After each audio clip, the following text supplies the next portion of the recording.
Mon histoire commence le jour où le gamin fête ses 5 ans. 5 ans, c'est important. 5 ans, c'est une étape. À 5 ans, on quitte le monde des bébés, on entre dans celui des enfants.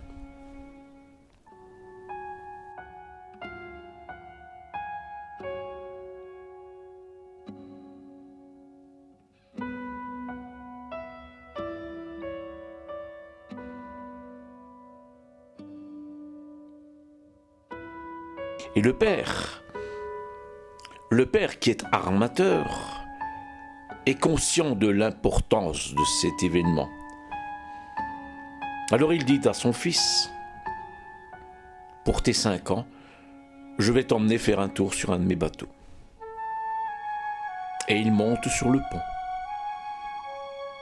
On largue les amarres. Et ils s'en vont vers l'horizon. Et le gamin est tout étonné de la prestance de son père, de l'autorité de son père. Quelques ordres et les marins s'empressent de les exécuter.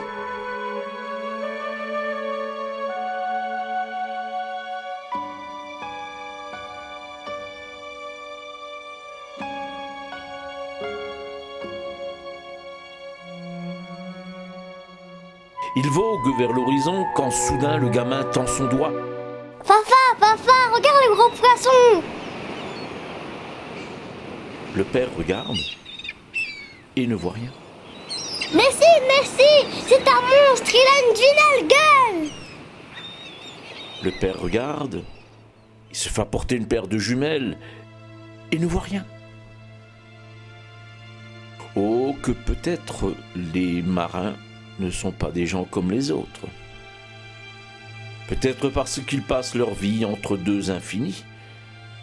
Peut-être qu'ils ont gardé le sens du merveilleux, de l'irrationnel. Alors le père fait appeler le bosco. Vous savez, le bosco, c'est le marin le plus vieux, celui qui a le plus d'expérience, celui qui a fait le tour du monde plusieurs fois, celui à qui on ne l'a fait plus. Le bosco, c'est le sage. Capitaine, si tu m'obliges à parler, je vais te dire des choses terribles. Parle. Ton fils n'a pas la berlue. Ton fils a vu le monstre, celui que nous appelons le K. C'est une créature horrible qui a une particularité. Elle ne peut être vue que par ceux qu'elle va dévorer. Ton fils a vu le K. Un jour, ton fils sera dévoré par le K.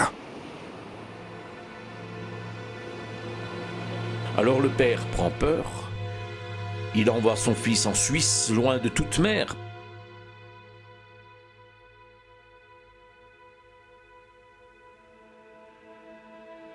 Et les années passent.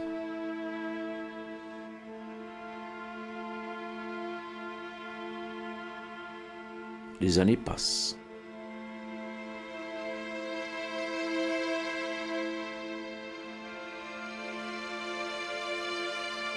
Les cheveux du papa sont devenus gris. Ils sont devenus blancs. Le papa est mort.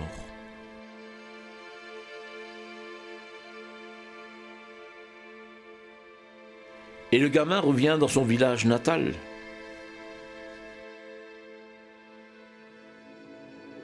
Je savais bien que tu ne laisserais pas tomber les affaires de la famille.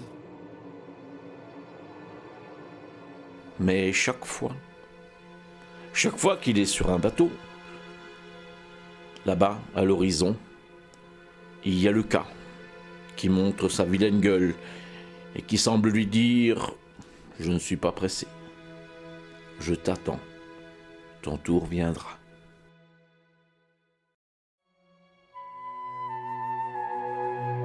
Et à son tour, le gamin a eu des cheveux gris. Et un jour, n'en tenant plus, il réunit son équipage. Vous le savez bien. Je suis seul maître à bord après Dieu. J'entends donc que l'on respecte mes ordres.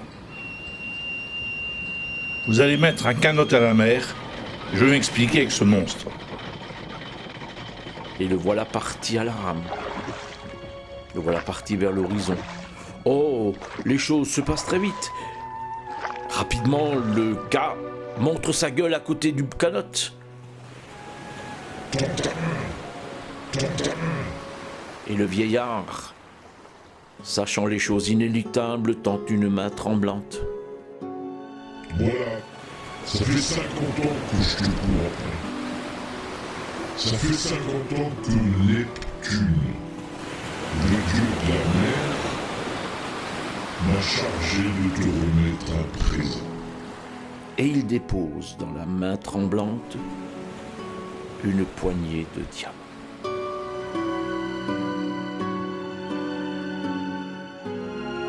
Quelques jours plus tard, sur le rivage, des promeneurs trouvent une barque échouée.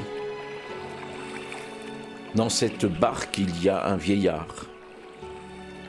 mort de faim ou mort de soif. Mais ce qui intrigue, c'est que le vieillard a une main fermée, un poing fermé. Alors on se dit que dans cette main doit y avoir un secret, peut-être un trésor. Alors on casse les os. On ouvre la main et l'on trouve une poignée de sable.